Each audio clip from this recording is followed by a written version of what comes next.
안녕하세요. 네, 반갑습니다. 어서 오세요.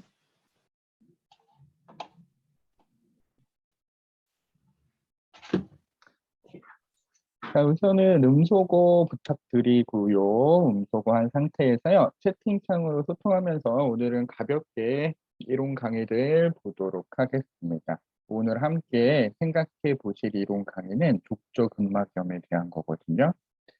아, 조금 필라테스 강사에게 꼭 이런 게 필요할까라고 이해할 수도 있는 부분일 것 같아요. 근데 우리가 또 잘 생각해 보시면은 어차피 우리가 만나야 되는 회원분들의 몸에 대해서 많이 알면 알수록 우리 강사들에게는 더 도움이 됩니다.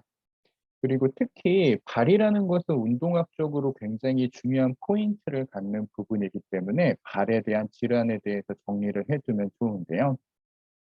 오늘은 한 10분 정도 여러분들 정기이기 때문에 10분 정도 여러분들과 한번 족저근막염에 대해서 살펴보는 시간을 가져보도록 하겠습니다. 자, 지금부터 시작해 보도록 할게요. 자, 족저근막염. 나는 족저근막염에 걸려본 적이 있다. 1번, 없다. 2번 눌러주세요. 걸려본 적이 있다. 오, 있으세요? 없다. 현재도 있어요. 오케이, 족저근막염. 오늘 교육 제대로 들어오셨네요. 축하드려요. 오케이. 자, 그러면은 이 족저근막염이 굉장히 흔한 질병입니다. 누구나 앓고 지나갈 수 있는 병인데요. 우선은 해부학적인 그림을 통해서 하나 보여드리게 되면은 우리 발바닥 밑에는 이렇게 길쭉한 플랜터 파시아라는 족저근막이 존재하고 있습니다. 누구나 갖고 있고요. 오늘 조금 더 살펴볼 건데요. 통증 부위는 지금 빨갛게 나타내는 이 뒤꿈치뼈, 칼카니우스라 그래요. 칼카니우스 앞쪽에서 밑바닥에서 위로 찌르는 듯한 통증이 느껴집니다. 특히 밤에도 아프게 되고요. 아침에도 아프게 되고요. 자고 일어났을 때 병이 심해지면서. 네, 이런 특징들을 일단 보시게 될 건데요. 우리가 발이 무너진다라는 것은 신체 전체가 무너지고 있을 때도 합니다. 네, 맞아요. 진아쌤. 자, 자고 일어났을 때 제일 아픈 병이에요. 그래서 우리가 발에 대해서 우선은 살펴볼 건데요. 이번 슬라이드에서 딱 정리 한번 해놓을게요. 필라테스 강사가 발을 왜 알고 있어야 되는가에 대해서 정보를 드릴게요. 우선은 가장 기능적인 활동을 하는 일어서 있는 활동 또는 걷는 활동을 할 때의 시작점이 바로 발입니다. 그러니까 우리 BOS라 그러죠. 땅을 느끼는 거고요. 여기서부터 시작돼서 자세가 시작이 돼요. 그래서 어떤 자세를 취하든 뭐 골반이 전방 경사돼 있던 후방 경사돼 있던 이 발의 체중 지지 포인트가 계속 변하게 됩니다. 또한 몸이 흔들린다. 앞뒤로 흔들리거나 좌우로 흔들릴 때 이곳에 저항하는 첫 번째 포인트도 바로 발이 돼요. 그러니까 중요하겠죠.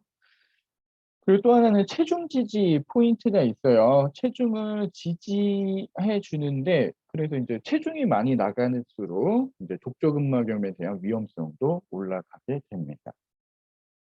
그리고 자, 안정성, 스테빌리티의 시작이기도 해요. 스테빌리티, 우리 몸을 컨트롤하는 시작점은 발이 됩니다. 근데 보면은 발을 잘 못 쓰시는 분들 굉장히 많아요. 그리고 특히 좀 팁 하나 드리면은 엄지발가락을 들어 올리는 힘이 약하신 분들은 코어가 좋지 않아요. 그래서 엄지발가락을 들어 올리는 힘이 코어의 힘과 연결돼 있다라는 것도 팁으로 하나 드릴게요.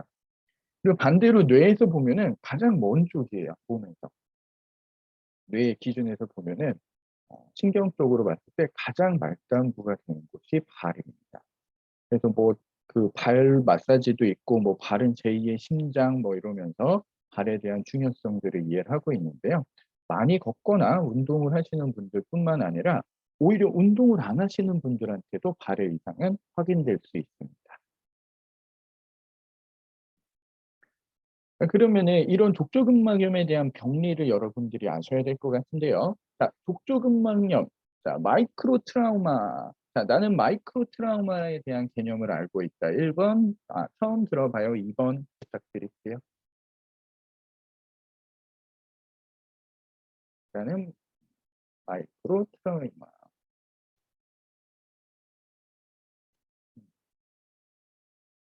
오케이. 그러면은 자, 마이크로 트라우마에 대해서 잠깐만 설명을 드릴게요. 미세 외상이라 그러고요. 운동 손상 증후군, 제가 또 강의 준비하고 있는 것 중에 하나인데요.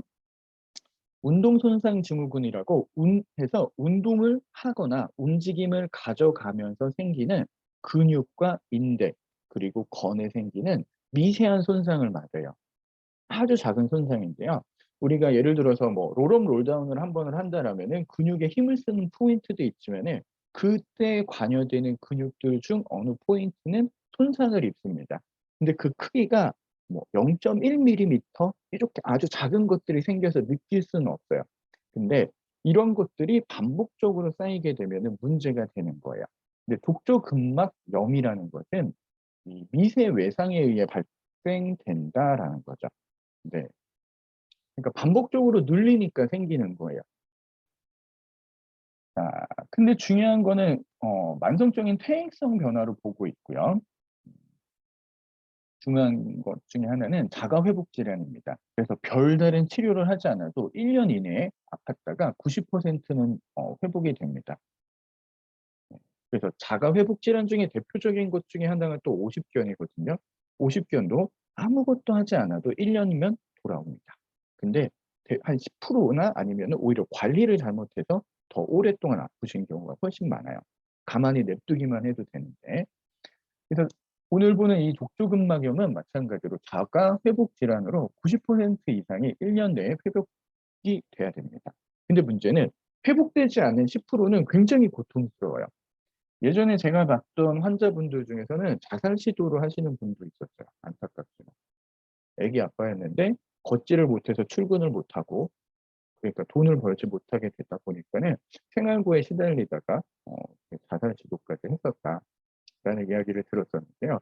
그만큼 좀 일상생활에서 힘드신 분들한테는 많은 제약이 되기도 해요. 또 하나는 여기 삼성 현장에 계신 분들이 하루에 걸으면 막 3만 보씩 걷고 이러시거든요.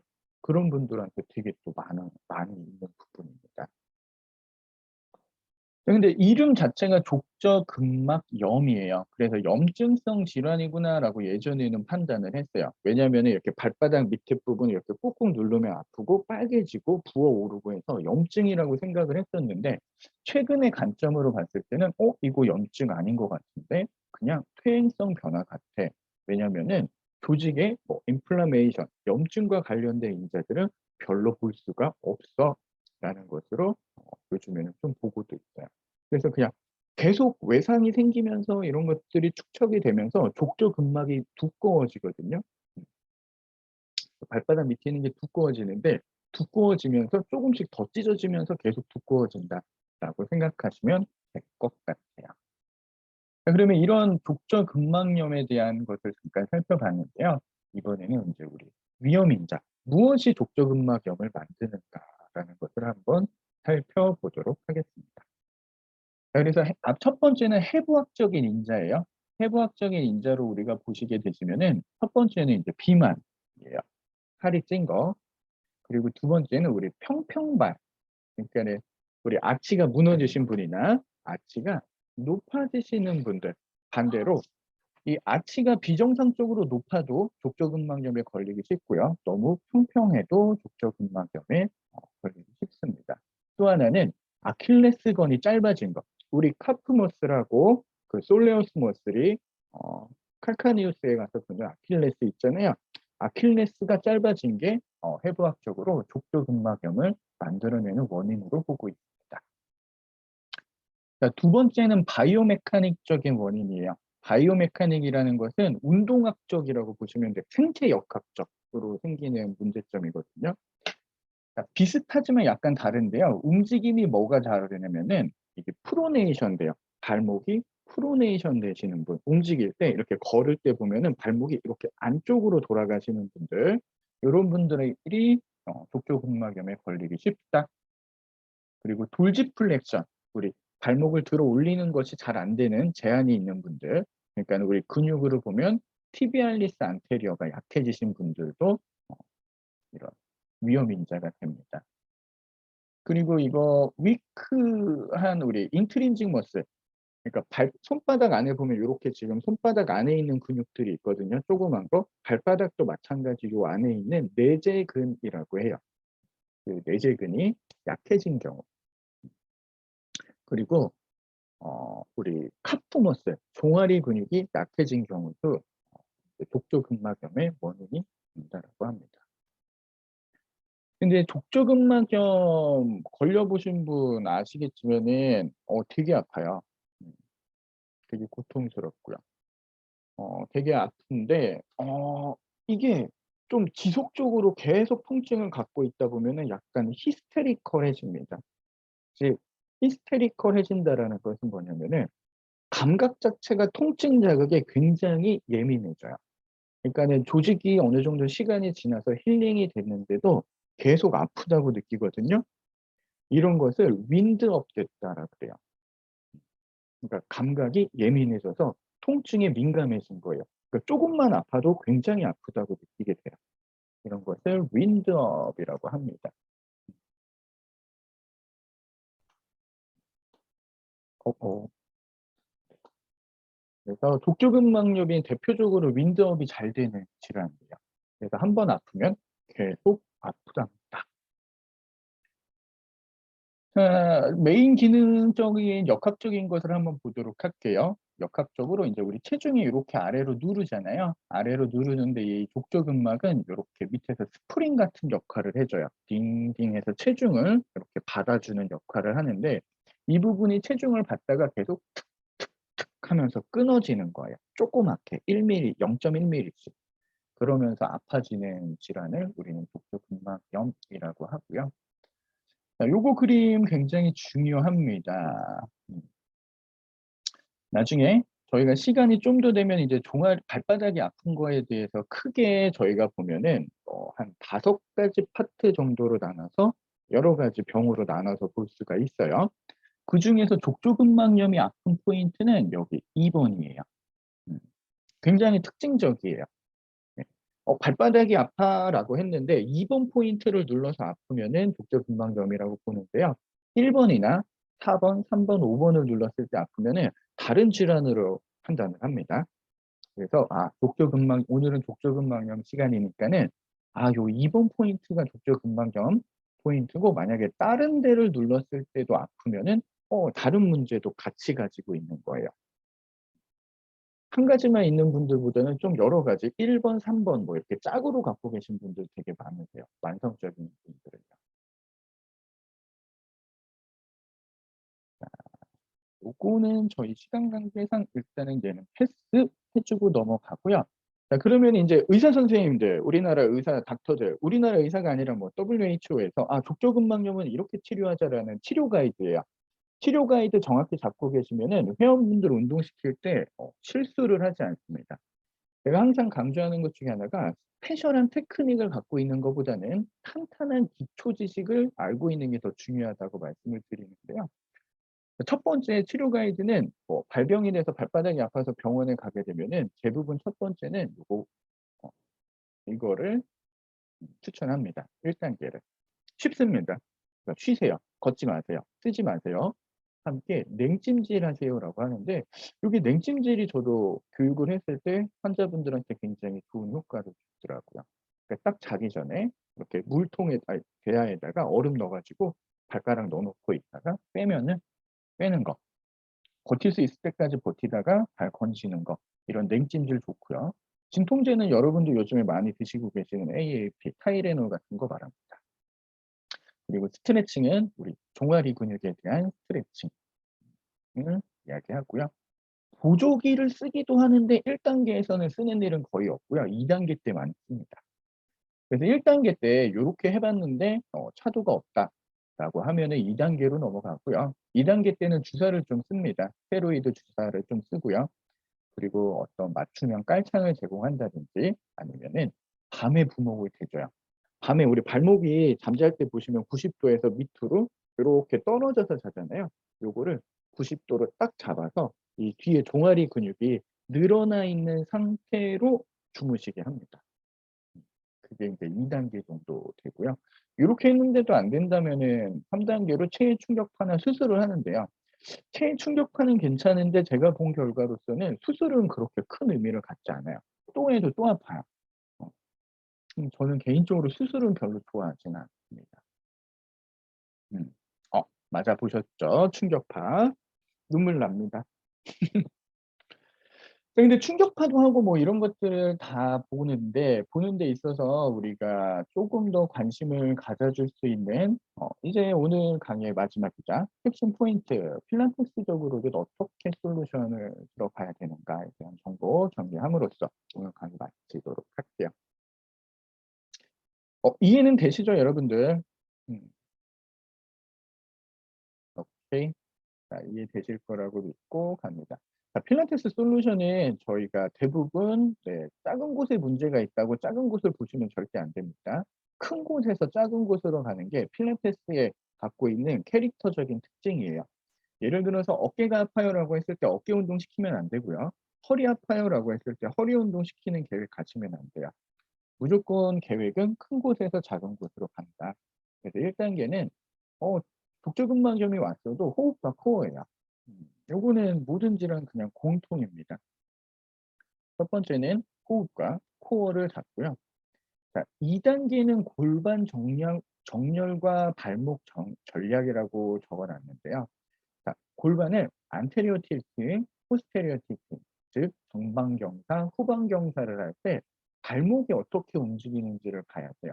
그러니까 체중이 이동이 생기는지 안 생기는지, 이 골반이 앞뒤로 움직일 때 발목은 어떻게 반응하는지에 대한 것을 평가할 수 있어요. 음. 되도록이면 골반이 움직여도 뉴트럴, 중립에서 발목이 있는 게 건강한 거고요. 어떤 사람들은 골반이 움직이면서 체중이 앞으로 쏟아지는 경우도 있고요. 어떤 분들은 뒤로 쏟아지는 경우도 있습니다. 그래서 골반 움직임과 발목의 움직임이 어떻게 협응하고 있는지를 두 번째 솔루션으로 잡습니다. 즉 우리가 갖고 있는 스탠딩 동작들이 이 시기에 도움이 될 거예요. 자 그다음 운동 전략 3 단계는 고관절 후면과 승관절 후면, 그러니까 뒷면에 대한 운동이 진행이 돼요. 네. 그러니까 햄스트링, 카프 이쪽의 운동을 먼저 해 주셔야 돼요. 그리고 그다음에 반대쪽 쿼드리와 티비알리스 안테리어 쪽으로 넘어와서 운동을 시킵니다. 자 제가 봤을 때는 이 5 단계, 그러니까 전면 근육, 후면 근육, 발바닥 자체 발 운동이 아니라 전면과 후면의 밸런스가 잡히면서 통증은 떨어지는 것을 확인할 수 있어야 돼요. 근데 여기까지 해서 안 된다라면은 어 이제는 내재근으로 갑니다. 그래서 발가락 안에 있는 요 안에 있는 근육 운동을 시켜주는 게 필요해요. 그래서 뭐 수건을 발가락으로 잡아서 든다든지 세라밴드를 발가락으로 잡아서 당긴다든지 이러한 것들이 솔루션으로 가는데 수업 시간에 하기에는 좀 그래요. 그래서 저는 이런 분들이 오시면은 숙제로 많이 내드리고 꼭 하도록 체크를 합니다. 자 그다음에는 우리 앞에서 했던 거 통틀어 가지고 하체, 우리 다리 부분의 시상 정량, 옆에서 봤을 때의 앞뒤의 움직임이나 이런 것들을 케어해 줄 수 있는 쪽으로 운동이 진행이 되고요. 자 마지막으로는 균형 전략을 개선해 줍니다. 자 흔들리지 않도록 잡아주는 것. 네. 그래서 마지막은 균형으로 잘 잡을 수 있도록 잡아주는 것이 우리 족저근막염을 해결하는 데 있어서는 필라테스적인 가장 기본적인 전략이 되실 거예요. 자 그래서 오늘 여러분들에게 소개해 드린 것은 족저근막염에 대해서 소개해 드렸습니다. 어떻게 도움이 되셨나요?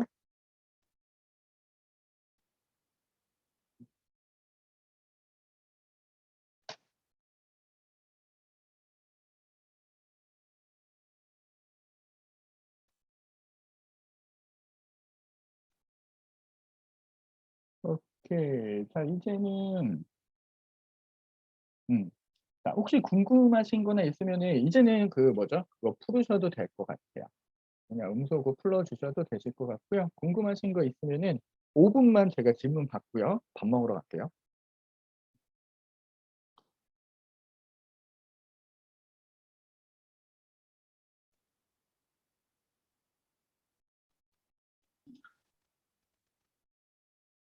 그 발목 관련해서 운동을 할 때 볼이나 이렇게 보수 위에서 하는 운동을 하면 이 족저근막염에도 효과가 많이 되겠죠, 선생님? 그렇죠. 근데 중요한 건 뭐냐면은 기초가 갖춰져야 돼요. 그래서 코어를 쓰는 거 하고 네. 그 하지에 후면 전면 근육이 어느 정도 활성화가 돼 있는 상태에서 균형 운동을 하면은 도움이 되는데 바로 반대로 들어가면. 예 뭔가 준비가 안 돼 있는데 올라가라 그러면은 발만 힘들어서 더 아파지기도 해요. 그리고 알겠습니다. 롤핑 같은 방법, 공을 이렇게 발바닥에서 비벼 주거나 네. 이런 롤핑 요법 굉장히 많이 도움이 돼요. 그래서 시퀀스에다 많이 넣어서도 씁니다. 네. 감사합니다.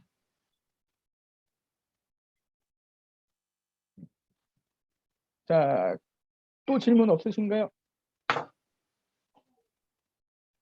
식사하러 가세요, 선생님. 오케이. 자, 그러면 오늘 점심때 이렇게 번개로 만나서 또 반가웠고요. 저희 맞습니다. 다음에 또 강의 준비되면은 PPT 준비되면 또 여러분들 찾아뵐게요. 오케이. 감사합니다. 고생하셨어요. 식사 맛있게 하십시오. 네.